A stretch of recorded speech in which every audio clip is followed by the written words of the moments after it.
parfois, débauche dégoûté de droits et prétentions des héritiers légitimes, car les héritiers de la première catégorie. Monsieur le professeur, comme tout travail scientifique, ce travail a visé un double aspect d'intérêt. Théorique d'une part et pratique de l'autre. L'intérêt théorique de notre travail se trouve dans la démonstration du jeu du législateur pendant au renforcement des mécanismes de protection des droits de l'enfant dans la succession ad-testate, autrement qualifiée sur le plan pratique. Ce travail se présente comme un outil d'évaluation de la mise en œuvre de ces mécanismes de protection de ce droit prévus pour ces héritiers dans cette catégorie de succession. Dans le cadre de ce travail, monsieur le professeur, il a été question de démontrer comment est assurée la protection efficace et efficiente de droits successoraux des enfants héritiers de première catégorie dans une succession ad-testate lorsque l'on assiste souvent à l'inapplication ou à la mauvaise application des dispositions légales des mécanismes légalement institués en ce cas. De ces faits, nous avons démontré dans le cours de notre travail, monsieur le professeur, que le législateur avait institué le bureau administratif de succession chargé d'aider les liquidateurs dans la condition de succession. Le législateur ne s'est pas arrêté là, il a également institué les cours et tribunaux qui sont chargés, entre autres, de trancher les litiges rapportant aux conflits successoraux. Le législateur a également institué le conseil des familles qui est chargé de veiller à l'administration de la succession aux côtés des liquidateurs bien entendu, ainsi qu'aux opérations de partage. Monsieur le professeur, sous un autre regard, le législateur a également reconnu aux organisations non gouvernementales la plénitude ou la responsabilité de pouvoir veiller sur une politique visant à contribuer à la prise en compte de l'intérêt supérieur de l'enfant. Nous avons donc abouti, terme de ces analyses, à la démonstration de la nécessité de pouvoir harmoniser les différentes dispositions légales se rapportant aux droits successoraux en vue de les privilégier de l'intérêt supérieur de l'enfant tel que le veut le législateur. Pour parvenir à ces résultats, nous avons recouru aux méthodes, aux différentes méthodes linguistiques, téléologiques, systématiques, historiques et sociologiques. Et à l'appui de ces méthodes, nous avons usé de la technique documentaire, autrement qualifiée de technique non violente, de l'observation continue, ainsi que de l'interview à question égard, qualifiée de technique vivante. Monsieur le professeur, ce travail est constitué de deux parties égales, dont chacune également est constituée et subdivisée en deux chapitres, traitant respectivement les théories générales de protection des droits successoraux des enfants dans la succession ad-testate en République démocratique et les conflits successoraux de protection des droits des enfants et des premières catégories. La première partie de notre travail a eu le mérite d'analyser ou de fixer les cadres conceptuels relatifs à la protection des droits des enfants et de préciser en mieux les cadres et le caractère de la succession en République démocratique.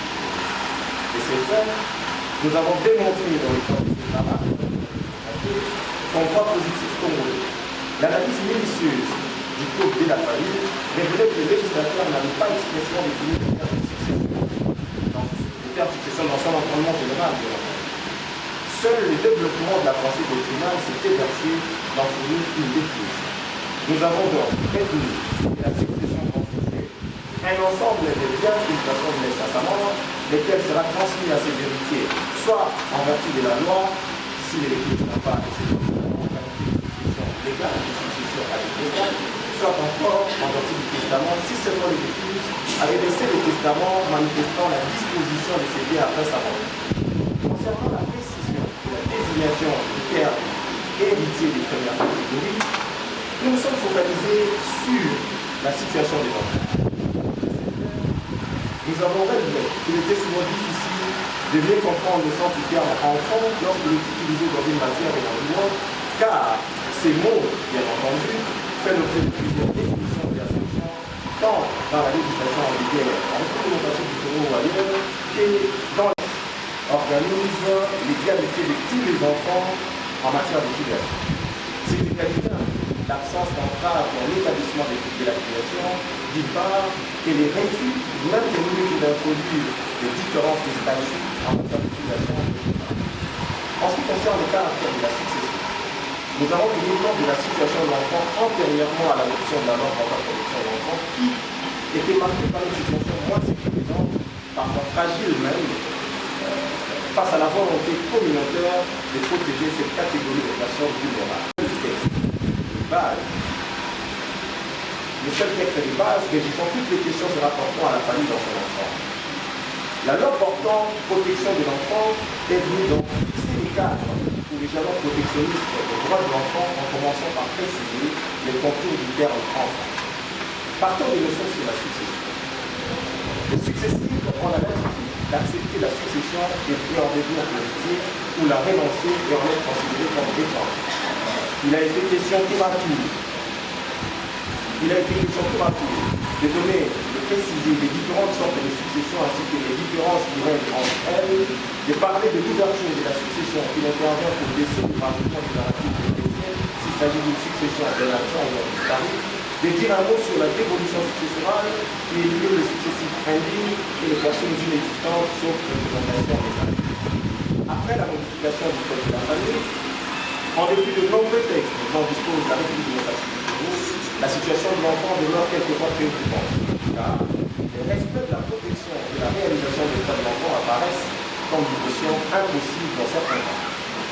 Monsieur le professeur, la deuxième partie de notre travail a répondu aux deux d'analyse successivement des conflits successoraux dans la succession agricole et les mécanismes légaux de protection des droits de l'enfant hérités de la catégorie dans cette succession.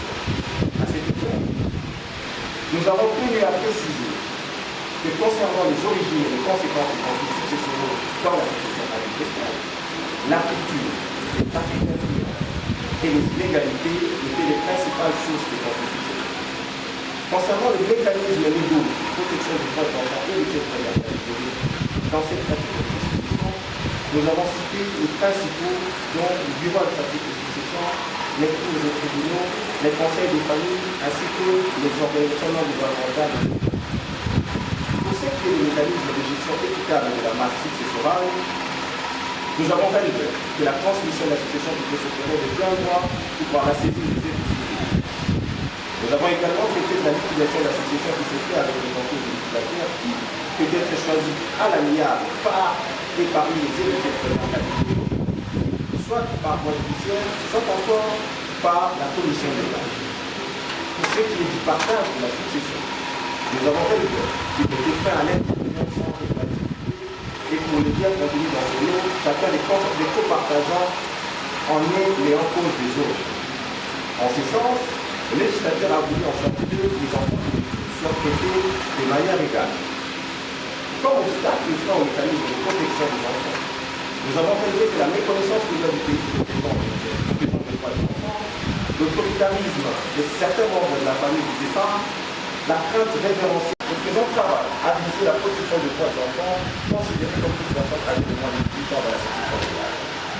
Contextuellement, je cite l'apprenant et la doctrine. Vous n'aurez que 5 minutes. Et 3 autres minutes, ce sont les réponses qu'on doit nous donner. Le secrétaire du jury, 4 ou 5 minutes. Et moi-même, le secrétaire va m'accorder aussi 5 minutes, même 4. Et lui, avec attention soutenue, le travail du récipiendaire, il dit le tempo. Et je l'ai suivi également religieusement tout à l'heure. Je vais faire cette appréciation en deux volets, en relevant la forme, mais également en invitant les récipiendaires à une discussion de fond. Mais tout cela dans le temps imparti. Mais je sais très bien que je peux toujours bénéficier d'un délai de grâce, quelques minutes de grâce, étant donné que vous êtes le voisin immédiat. Voilà. Je voulais d'abord féliciter le récipiendaire, le féliciter à plus d'un point, parce qu'il a eu le courage de se présenter devant le jury. Et c'est toujours faire preuve de courage que d'être là. On peut fuir. Mais également, le courage d'avoir abordé une question intéressante. Il y a une véritable problématique, puisque parfois on cherche un peu la facilité. Et je voulais surtout les féliciter pour la présentation orale. Et là, je suis totalement séduit, puisque c'est ça, la présentation d'un travail, ce n'est pas ce qu'on est habitué à assister à des lectures d'un texte préétabli. Mais là, on voit que c'est effectivement la présentation d'un travail tel que ça devait se faire. Et là, ça mérite vraiment, je ne peux pas ne pas le dire. Je dois également les féliciter pour la clarté de son travail, la beauté aussi, l'écriture. Il y a un effort considérable. Lorsque je regarde la bibliographie, une abondante bibliographie, pour faire de la jurisprudence qui est également abondante. Donc il y a des gros efforts qui ont été faits et on ne peut pas ne pas en parler. Évidemment, là où il y a les roses, il y a toujours les épines. Les épines ne manquent pas. Et très rapidement, étant entendu que ces épines n'enlèvent pas la valeur de cette œuvre scientifique. Étant donné que vous êtes encore sur le chemin, et c'est toujours bien de vous faire quelques observations très rapidement. Lorsque je prends votre couverture, c'est une petite chose.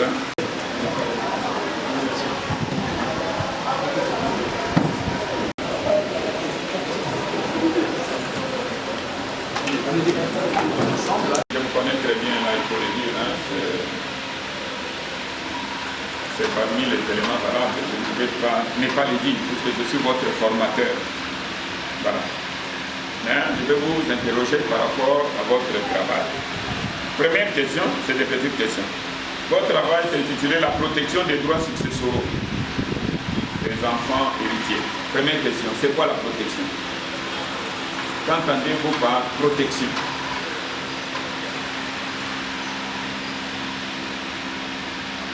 Deuxième petite question, c'est tiré de votre travail à la page 21.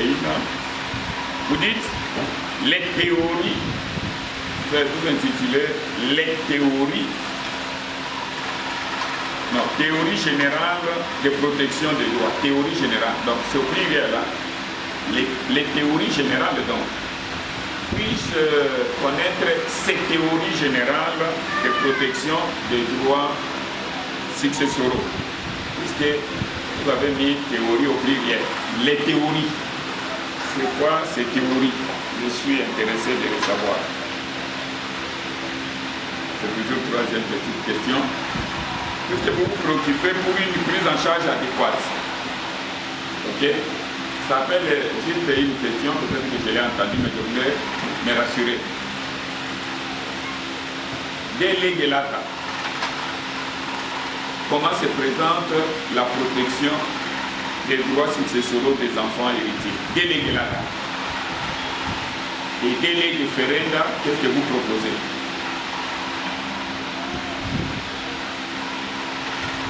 Délégué l'ATA, délégué ferenda.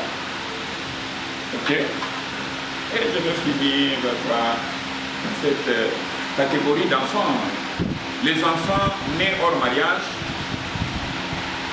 mais affiliés après la mort de leur auteur. Quid de leurs droits successoraux? Les enfants nés hors mariage, mais affiliés après le décès de leur auteur. Donc l'affiliation post-mortem. Quid de la protection de leurs droits? Selon vous, mérite-t-il également de bénéficier des droits successoraux ou pas? Vous avez compris les questions? C'est des petites questions. Je vais avoir juste votre réaction. Le thème de Bilis, on va vous frapper. Le professeur a posé 3 questions.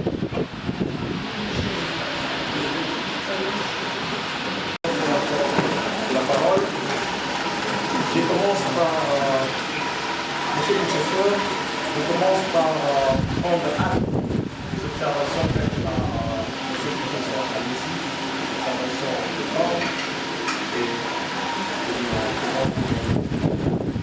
en rapport avec les questions de forme posées, je sollicite votre indulgence, votre président, pour que, en répondant, je ne puisse pas suivre l'ordre de Monsieur le professeur Amissi voulait savoir comment se présente la protection des droits successoraux des héritiers, les dilata et les déclarés.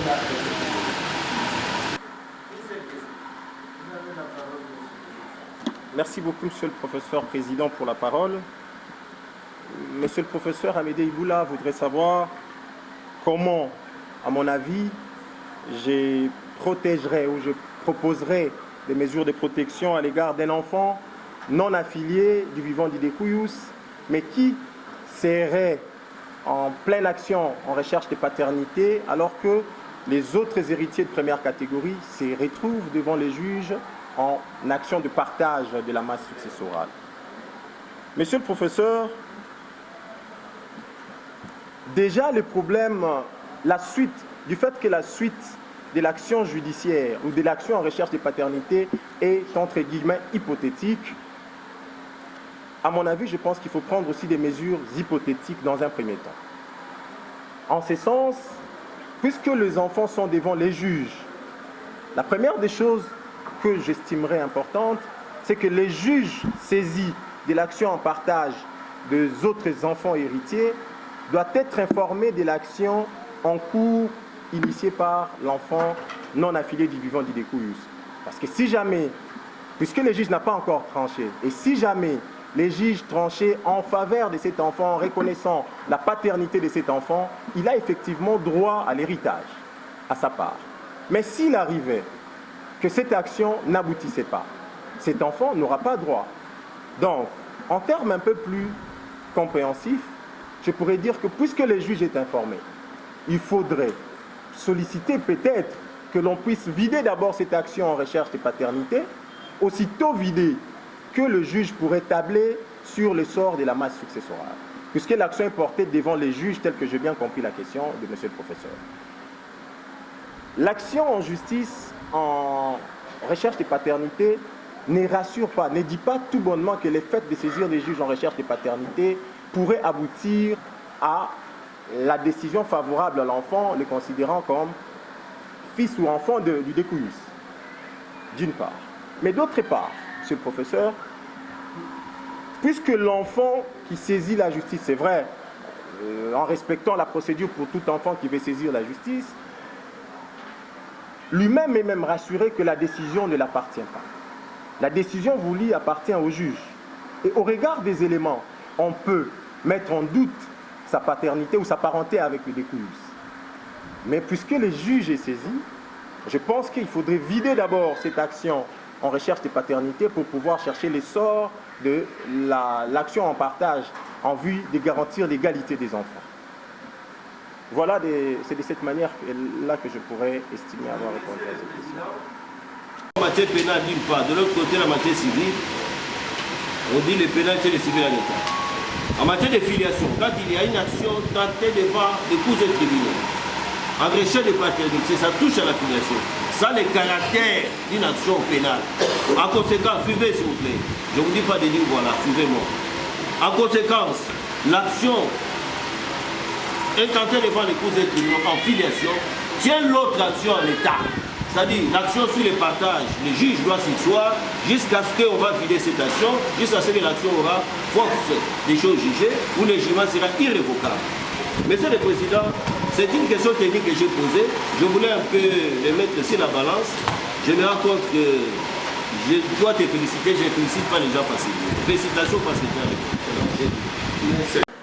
Jusqu'à cette étape que je peux appeler de maturité, nous avons eu à faire des remarques aux récipiendaires qui, de temps à autre, venait même nous déranger parce que quelques 48 heures après, il revenait avec des réponses aux remarques qui avaient été formulées.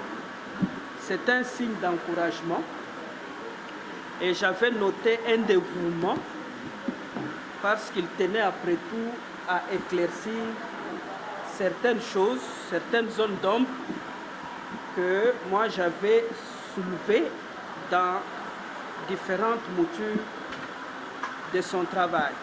Cela étant,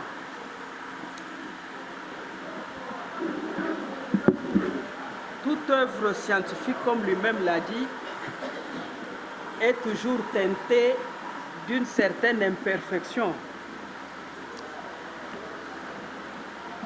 Le professeur Amissi a eu à les relever tout à l'heure, s'agissant des méthodes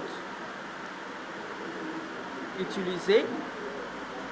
Les récipiendaires, parce qu'il s'agit de son travail, a parlé du recours à la méthode systématique. Ça m'a tiqué. Je voudrais qu'il m'explique la quintessence de la méthode systématique. Notez d'abord cela. Il s'agit de quelle méthode? Quelle en est la quintessence et l'incidence sur le travail qui est présenté par devers nous? Ça, c'est une question que je pourrais appeler de pire forme, mais qui a trait également au fond. S'agissant du fond, je voudrais qu'on ait les deux pieds sur terre.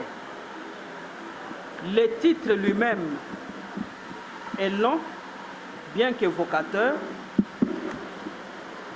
En résumé, je voudrais que les récipiendaires me disent quels sont les droits successoraux qui sont menacés. Il en a parlé longuement. Alors, moi, je voudrais en avoir le cœur net. Vous parlez des droits successoraux des enfants héritiers de la première catégorie dans une succession à Butestat. Concrètement, quels sont les droits successoraux qui sont menacés? Le professeur Amissi a fait une incursion sur la même question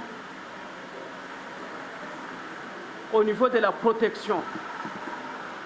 Quels sont les mécanismes efficaces de leur protection? Et il y a une ouverture que vous-même vous avez faite sur toujours votre intitulé. Vous proposez une contribution pour une prise en charge efficace. Comment vous vous démarquez de la prise en charge que le législateur a pu préconiser et vous quittez cette prise en charge pour une autre que vous qualifiez d'adéquate? Son adéquation consiste en quoi? En quoi elle se démarquerait de la protection ou de la prise en charge légale? Monsieur le professeur président du jury pour la parole. Monsieur le professeur Zakari Ntumba Moussouka voudrait savoir pourquoi, en rapport avec la méthodologie, je n'ai pas que je lui dise en quoi consiste la méthode systématique. C'était la première question, d'après lui, qui semble toucher au fond et à la forme en même temps. Il a également demandé que nous puissions lui proposer et lui parler de droits successoraux des enfants qui seraient menacés.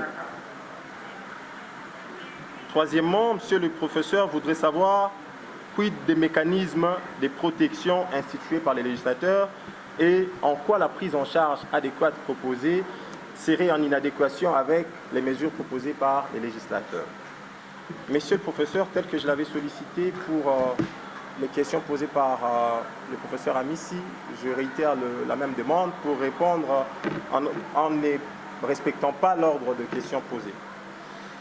Monsieur le professeur, président du jury, en rapport avec la question relative aux droits successoraux des enfants qui seraient menacés, puisque nous parlons de la succession des enfants, nous dirons que les premiers de droits qui seraient menacés, c'est le droit de prendre part à l'héritage du découyus, de son défunt parent. Puisqu'en écartant ou en ne respectant pas ce que le législateur a prévu, on met à l'écart un enfant. On met à l'écart un enfant et cela a des conséquences plus tard. Un autre droit qui serait menacé, puisque nous avons abordé cela aussi dans les éléments de jurisprudence, c'est le droit à la famille. L'enfant mis en cause ou l'enfant qui n'est pas pris en compte dans l'héritage, je parle de l'enfant qui n'est pas pris en compte dans l'héritage, se voit écarté et deux fois, il n'est même pas considéré comme membre de la famille du découyus. Il arrive le cas. Un autre de droit constitutionnellement garanti même, c'est le droit à l'éducation. Puisque même si le découyus meurt, s'en va, mais la famille peut assurer l'éducation à l'enfant. Mais en l'écartant, en ne les considérant pas parmi les héritiers du découyus, l'enfant n'aura pas une bonne éducation. Nous avons eu le temps de discuter avec certains responsables des orphelinats où nous avons constaté qu'il y a un problème. Tout est parti du fait du partage de la masse successorale. Quid des mécanismes de protection? Monsieur le professeur, pour les successions des enfants, je crois qu'il y a les dispositions prévues à l'article 811 bis du Code de la famille, 811 du Code de la famille. Le législateur dit, je prends les cas de la succession qui concerne les deux parents. Les législateurs consacrent les alphatères de biens des enfants. Mais il ne s'arrête pas là. Le législateur prévoit même des sanctions pénales à l'encontre de tout administrateur qui dissiperait les biens pouvant revenir à l'enfant. Et ces sanctions sont celles qui sont prévues aux dispositions de l'article 168 de la loi portant protection de l'enfant. Mais lorsque nous avons mené des recherches, nous avons constaté et nous n'avons trouvé aucune disposition ou aucune décision, mieux, aucune décision de justice cadrant dans ce sens-là. Alors qu'il y a eu des cas patents où les membres des familles dilapident les biens successoraux alors qu'il y a des enfants héritiers légitimes dans la succession. Au-delà de cela, monsieur le professeur, le législateur a institué les bureaux administratifs des successions chargés d'aider les liquidateurs dans l'accomplissement de ces missions. Mais plus loin, le même législateur dit que les liquidateurs peuvent saisir ces bureaux. Mais quel est le sort de ces liquidateurs qui n'aura pas saisi ces bureaux? Parce que les cas existent. Il n'y a pas de sanctions à l'encontre de tout liquidateur qui n'aura pas saisi ces bureaux administratifs de succession. Par contre, certains liquidateurs ou certains héritiers estiment que le fait d'aller saisir les bureaux administratifs de succession, c'est chercher à dépenser encore de plus les biens qui reviendraient à la succession parce qu'il faudra payer la part qui revient à ces bureaux, le 1%. Nous avons trouvé que c'est bien bon de prendre cela comme mesure, mais il faudrait renforcer à l'encontre de tout liquidateur. Pourquoi? Parce que nous avons même pensé un peu plus loin. Pourquoi n'est pas... Merci, monsieur le professeur. Les trafics d'influence. En quoi et comment cela interférerait sur la succession? Dans certains jugements analysés, nous avons démontré que certains membres de famille ou certaines personnes de mauvaise foi usent de certaines autorités ayant un pouvoir, tant sur les juges ou sur les enfants, pour pouvoir s'accaparer des biens revenant aux enfants. C'est ainsi que nous avons pensé à cet élément-là comme obstacle au mécanisme de protection des droits de l'enfant. La prise en charge adéquate proposée se démarquerait de cette proposition légale parce que nous avons constaté que les dispositions légales semblaient un peu plus fragiles parce qu'au regard de leur application, tant par les juges dans certains cas que par les liquidateurs et les héritiers, il y a eu des problèmes tels que nous l'avons démontré dans l'analyse des décisions de justice. C'est de cette manière-là que nous pouvons estimer avoir répondu à la question. Mais, monsieur le professeur, pour ce qui est de la question en rapport avec la méthode systématique.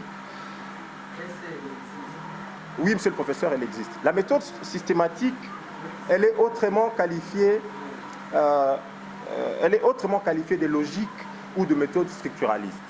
C'est une méthode qui existe. Le professeur Chocha, non, le professeur Chomba en a abordé dans son travail, dans son ouvrage sur la méthodologie de recherche. Cette méthode nous a permis de comprendre le sens de texte suivant les contextes tant juridiques que législatifs de son adoption. Puisque nous avons parlé des textes exploités en rapport avec notre travail. C'est de cette manière-là que nous pouvons estimer avoir répondu aux questions de M. le professeur Zachary Toubak. Option droit privé judiciaire, promotion 2018-2020. Le jury chargé d'examiner les mémoires de DS en droit a reçu le mémoire de M. Bilis Lotengo, intitulé La protection des droits successoraux des enfants héritiers de la première catégorie dans la succession à vitesse en droit positif congolais, contribution pour une prise en charge adéquate. Après délibération à huis clos, le jury a pris la décision suivante. Le candidat Bilis Lotengo a réussi avec la mention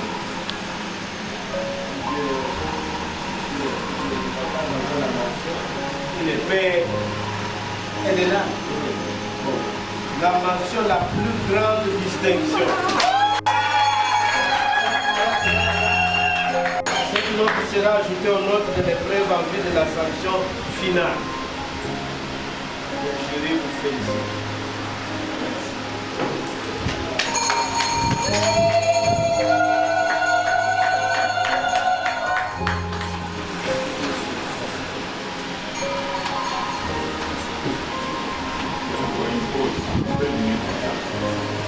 Il dit soit maman.